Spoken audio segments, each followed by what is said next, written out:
After completing the APERS form for the areas of social competence, I really realized that that was an area that really could use improvement on my campus.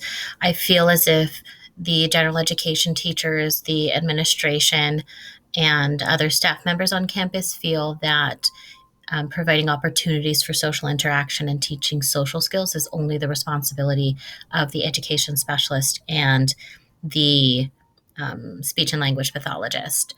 The areas that I saw that were definitely strengths on our campus are in the areas of functional behavior and family involvement. Our school is really, really good at providing opportunities for family involvement in regards to not only being involved on campus, but being involved in the student's own education. We do provide student led conferences for all students on campus that the students with IEPs are able to also participate in.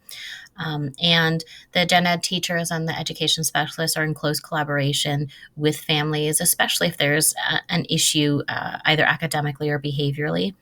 So I was really glad to see that those were areas that didn't quite need as much help as the others. I actually scored those rather high for both areas. Um, Another area that I saw that could definitely use some improvement was in teaming.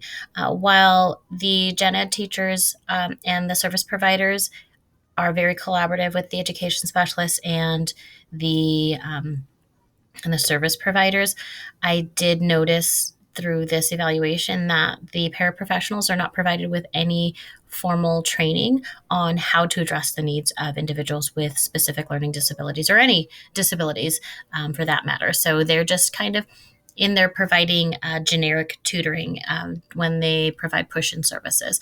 So they could definitely use a lot more instruction, formal instruction, rather than just team meetings with an education specialist to just go over specific bullet points that they can address in class.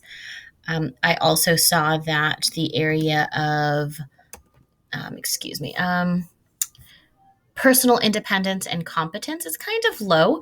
I did not give either sections a good score.